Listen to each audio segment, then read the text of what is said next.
For some reason, Fritos are one of those things for bike packers that you're not a real bike packer if you don't love Fritos. It's kind of like dangling your coffee mug from the back of your saddlebag. Like, unless you have at least one picture of yourself doing that, you're not a legitimate bike packer. You're not in the club yet. You haven't arrived yet.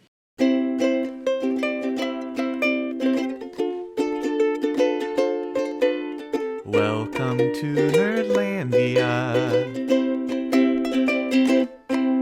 Welcome to Nerdlandia, where we burrow deep into those rabbit holes. I'm your host, Emily Case Buskirk. Today, we're joined by my spouse, Jared, to discuss outdoor adventures, specifically bikepacking, or traveling by bike to your campsite. I have personally learned so much from his outdoorsy expertise, which is why I'm super excited to share some of his insights with you. For this episode, we talk about misadventures in camp cooking, solo rides versus group trips, and how a simple cup of coffee can salvage even the worst of excursions.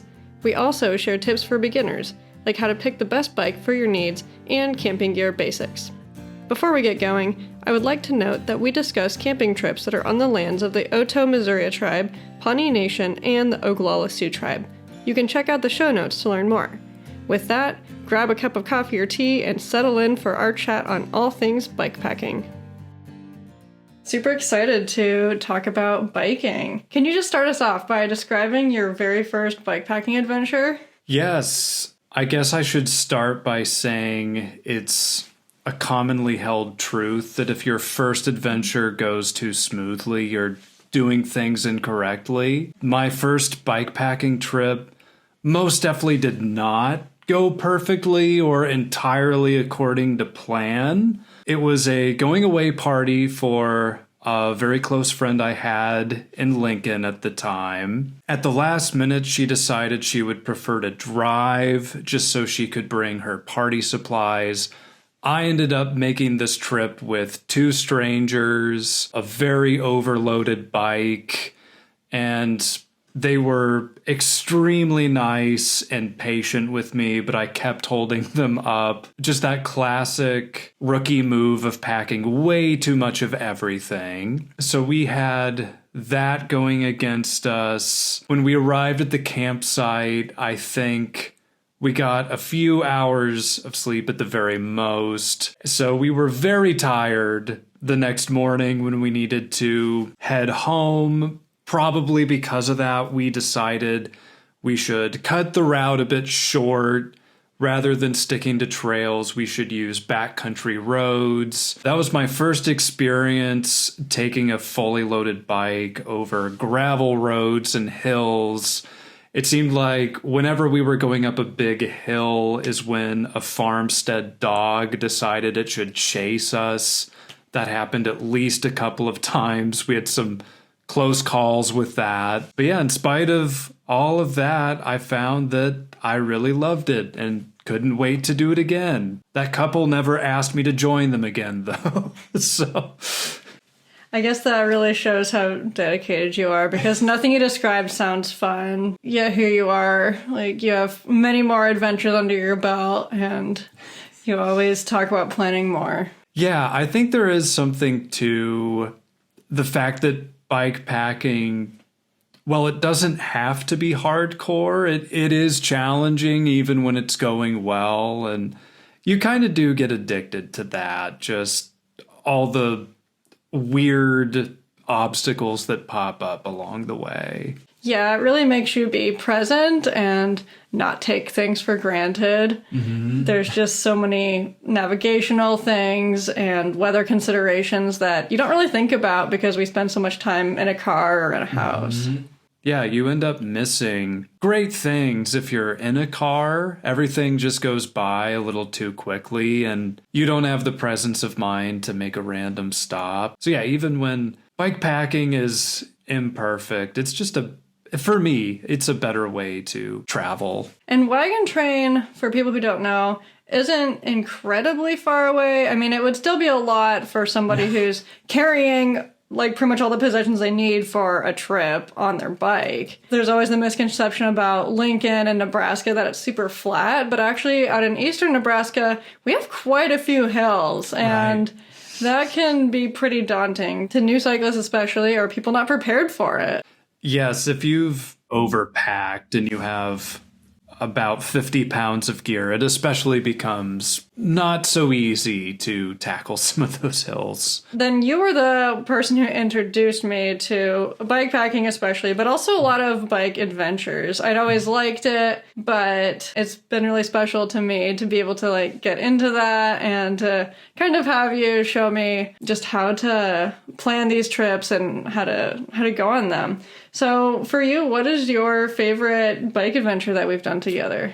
Well, this is not a promotional podcast for Wagon Train State Rec area, but that is where I have to go again as far as a favorite bikepacking trip we've taken together. The one we took most recently, what I really enjoyed about that is we had more time to just make some stops. Roca Tavern is an excellent spot if you're bikepacking on the way to Hickman, Nebraska. Very charming little tavern to stop at and just rest up a while. In Hickman itself, I love that we got to explore bits of downtown, enjoy some delicious pizza at Hickman Bar and Grill. Also, yeah, we had the benefit of a mostly deserted campsite, which is always a blessing, too. That's true, because we did that trip in May, so it can be busy sometimes. Yeah. I think one thing in our favor for it not being busy, the lake was not very pretty when we went. No.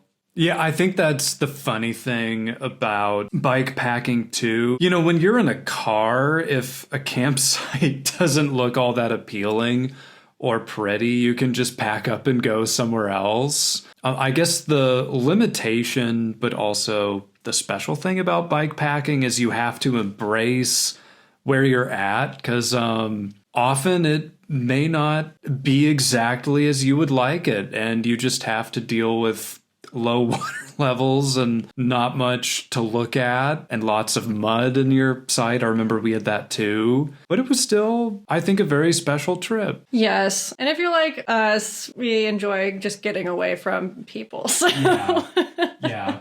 that was a huge benefit for us. Agreed. My favorite was probably the first Radler ride we did, and that was supported. And so for me, if you do not know too much about this or you don't have the gear yet, a supported ride is really, really great because they're going to haul your stuff for you. Even if you have just a super bulky sleeping bag that would be impossible to strap onto a bike, then you're going to get assistance.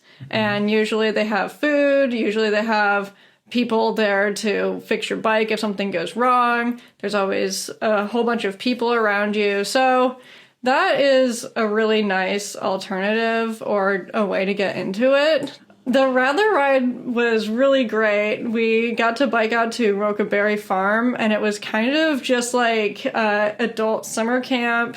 And we had yoga, we had games, s'mores, massages, basically just like a whole smorgasbord of things to do. Just a really pretty area. The bike routes were pretty simple. Yeah, it was just like a really solid experience all the way around.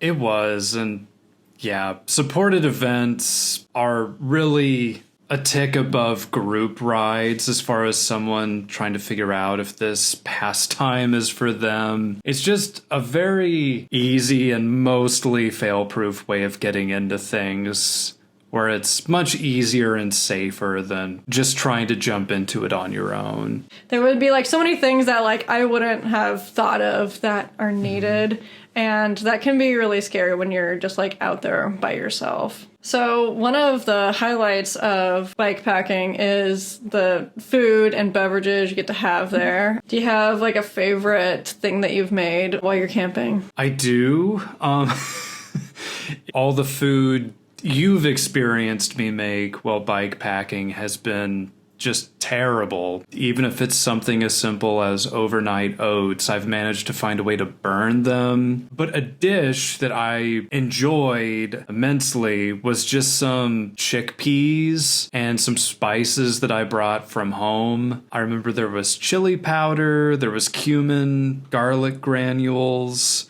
I made that meal on a solo bikepacking trip to Stagecoach, and it was early winter, so pretty cold, dark by the time I arrived at my campsite. I recall having to make this with my dying light on my bike. That's probably why it hit the spot so much, as it was very comforting and warm and spicy. And that is the only successful meal I've made while bikepacking when other people have been around. Everything else has been very gross.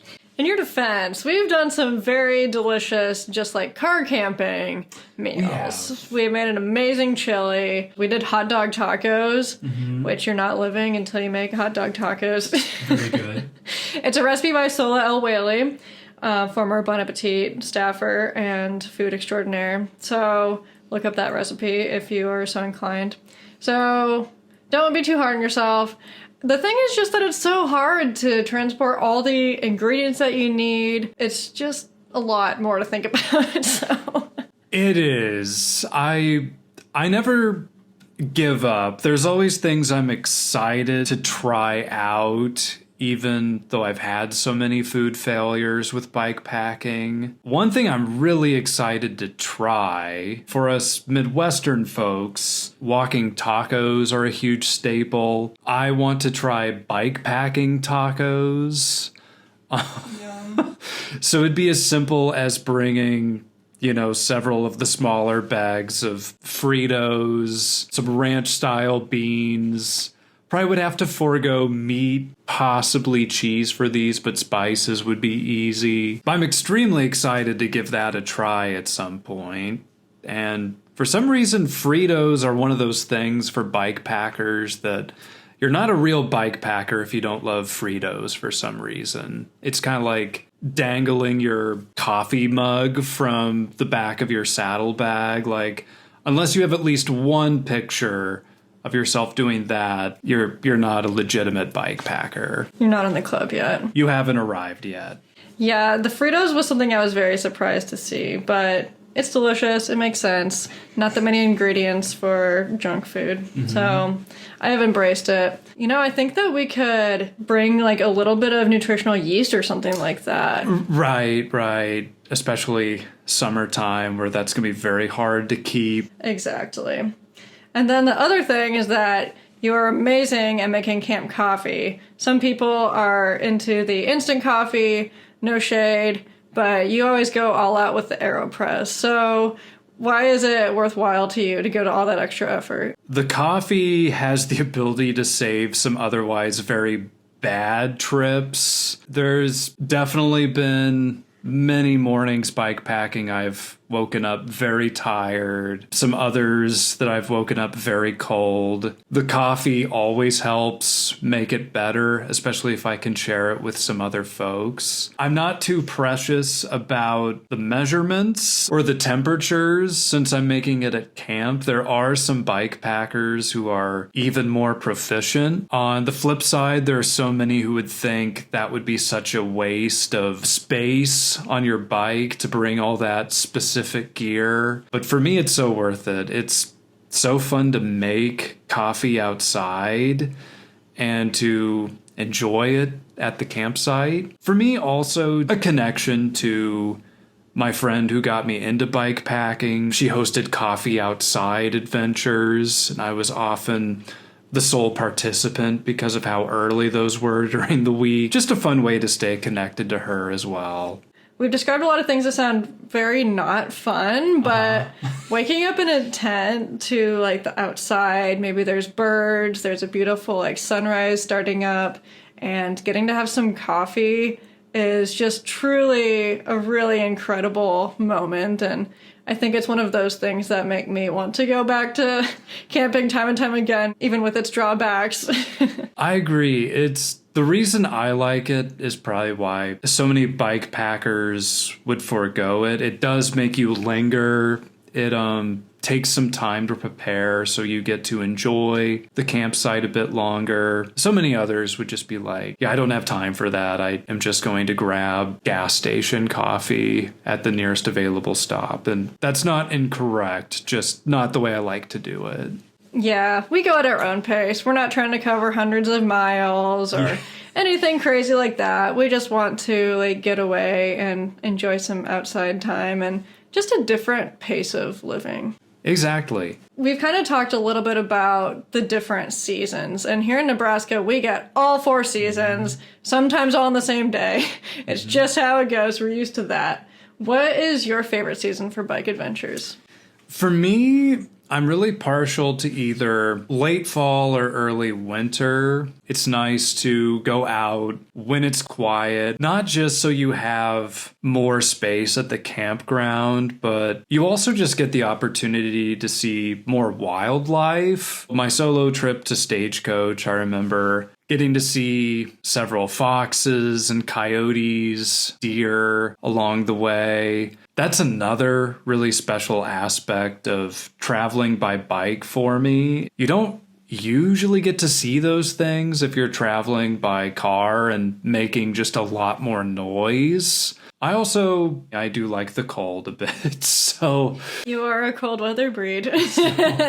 So that's another reason I enjoy it too. I handle the cold better than the heat. Very true. Fall is probably my favorite. I want to like spring, but it's always so windy here. It can be really rainy, very unpredictable. Fall is usually the most predictable. The weather starts to cool down from the summer temps. The colors are really pretty. So that's the most enjoyable to me personally. I thought I would like summer more than I do, but it's really, really hot. If you go in the afternoon, you have to consider how you're going to stay cool. And yeah, it's just way more crowded. So when you were starting out bikepacking, you had your fat bike, which is what you currently have, but you've since switched over to like a touring bike. How do you decide like what bikes to keep in your rotation and which ones to pick? Because there's so many different types. People really can bike pack with anything, and you see it out in the wild. There are folks who like to bike pack with mountain bikes. Some folks do what I do and use something that would be more appropriate for touring and just kind of force it to be a bike packing bike. When I did start out, I really gave in to the fat bike trend. They were everywhere. I really wanted one. And so I bought everything that I thought I needed for taking on those trips. I did like it. What I learned is that the ultra wide dimensions of a fat bike did not always agree with my knees. Also, it's just hard work to bike pack with a fat bike. There's some seasons that would probably be your only option if you wanted to get out in the snow, but under normal circumstances, it makes an already cumbersome style of bike a lot of work to push around. Those were some of the reasons I decided to switch over to the bike I have now, my Kona Sutra. First and foremost, when picking a bike, I do tend to think like a bike packer. The bike I settled on has so many braze-ons, the ability to put mounts in the front and back. It really speaks to my maximalist style of bike packing. It would allow me to bring entirely too much equipment if I wanted to. Good for bringing that AeroPress. It is, yes, along with everything else. Yeah, and I mean, you say that you fell victim to the trend or whatever, but you still have the fat bike, which I think speaks to how great it is. I mean, we got some snow here this week, and you've gotten to go on some amazing snowy rides. My current bike is gravel, so it's a Rocky Mountain, and I have absolutely loved that. Again, it's just great for the gravel roads around Lincoln, but it's also more of a generalist in the sense that I can take it on commutes and take it on the trails around Lincoln. It's a very speedy bike compared to my previous kind of hybrid trek model, which was really just kind of like a... You know, you just kind of bikes once in a while type of bike. And I tried to take it on our first few events. Right. But I was not very fast. And so it was a huge glow up to do my own bike pandemic purchase that has turned out to really match my riding style. Like I mentioned before, I had the benefit of getting to lean on your expertise and your camping gear But for somebody who is new to it, what kind of setup would you need? Like, what's the minimum amount of gear? It's a great question because everyone is different in terms of what they need. I feel pretty comfortable saying everyone will need some sort of sleep system. Hydration is hugely important when you're bike packing because people do forget that. So if you're in a place where you may not have access to clean water and aren't able to haul enough of it, water filter may be necessary. I've had the good fortune of not needing that. Hydration and illumination. Always important to be seen, especially if you have to ride on or near a road for any stretch of time. And if you're like me and you do want to prepare some food at campsite, I would say a multi-tool or a knife is going to be important. Doesn't have to be high-end or expensive, but that does help tremendously. Going along with that, something to patch a tire, something to reinflate it if you lose air, and just your typical hex wrenches to adjust all the things that can come loose on a fully loaded bike. Yeah, lighting is something you don't think about a whole lot until it's dark. And what advice would you give to somebody who is interested in bike adventures but maybe doesn't know a whole lot about it? We mentioned doing supported or group rides. That's a huge benefit of doing those, is figuring out if you actually like this pastime. If you've done that and you do like it, it's really easy to get too focused on what equipment you need. So I would say do the best you can to avoid the hype of thinking you need every single little thing before you can go on adventures. Now, for what you do need, that does greatly depend on what sort of budget you have. So if you're starting out and you have some funds available, my recommendation is that you support local makers as much as you can. Bike packing supports so many mom and pop cottage industries of people who support this hobby and make the best possible gear for it. If you do have the means, support them to get what you need. If you don't have a whole lot of cash, I know so many people who've taken advantage of the Facebook Marketplace or other online resources to get gently used camp-specific gear for that item that you need. And if you're handy with sewing, you definitely can craft your own bike packing bags or equipment. Likewise, if you have an inexpensive existing bike, you could very easily make some customizations so that that is capable of bike packing. Yeah, there's like so many good insights there. And even stuff like Patagonia Wornwear is an amazing resource for gear, other things you might need, layers. And another thing I want to throw out is that our local university actually offers a rental system for stuff like tents. So see if there's anything like that that's available in your area. So what would be your dream bike packing trip? We're usually limited to Lincoln, but if it weren't an object of money or time, where would you want to go? I feel like as a bike packer, you're kind of always thinking about food. Southeast Asia comes to mind. Yeah. Not just because of the incredible variety of terrain that's there and experiences that you can have, just especially in Southeast Asia, so many fantastic food stalls that you could stop at. The street food game. Especially at this time of year, I do think it'd be fun to check out Scandinavia, bike through forest roads, see lots of birch trees and snow.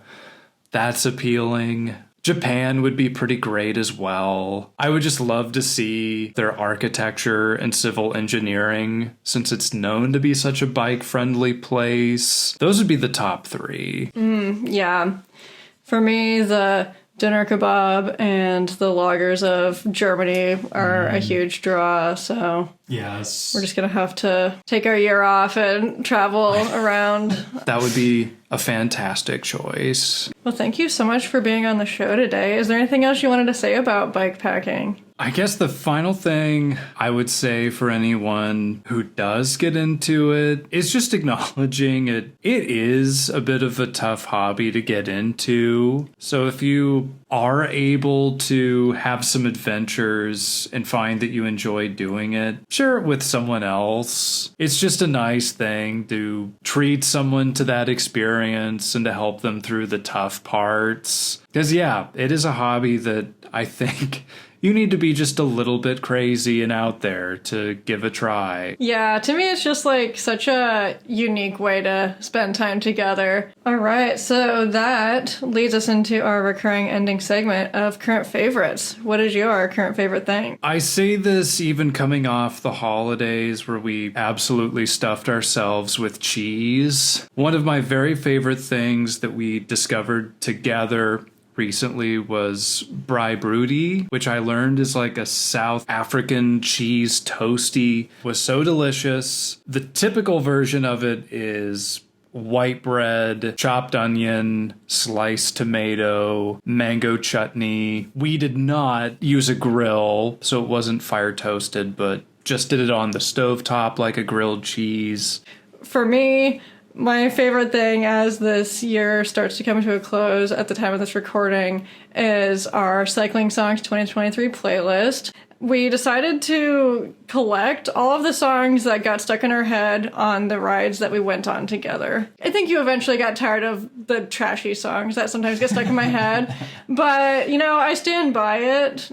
But we have like so many different genres that this encompasses. There's instrumental, there's J-pop, there's metal, indie pop, there's like classic rock. You get a little whiplash like when you listen to it on shuffle. Right. But it is kind of fun because when you listen to it, I get to remember like, oh, we were on that ride when I thought of that song or whatever. It's just kind of a fun memento of this year and a reminder of all the time we spent together on the trails. It really has been a highlight, and yes, it is extremely eclectic. So, To say the least. you never know what you'll get in listening to that. Thank you for sharing your expertise and your experiences, and this definitely makes me want to hop on my bike again soon. Yes, thank you so much for having me. Whether you're an experienced bikepacker or completely new to it, I hope you found some inspiration from today's episode. Personally, I am really hankering for an outdoor adventure now, especially after having sub-zero temps for the past couple weeks. Since the tent Jared and I have isn't actually all that great in winter conditions, I'm hoping we can plan something for the spring. Do you have any outdoor adventures coming up? I'd love to hear about it. Reach out on social media or email nerdlandia.podcast@gmail.com. Coming up next, a Galentine's Day episode with my cross-country pen pal. Karen Idle is a librarian and bibliophile living in North Carolina. We talk about the rom-com genre and share a mostly spoiler-free discussion of a book we read together called Love from Scratch by Caitlin Hill. That episode will come out February 7th. See you then! Nerdlandia is hosted, produced, and edited by Emily Case Buskirk. Theme song and ending credit music by Keith West. Music by Sasha Endy.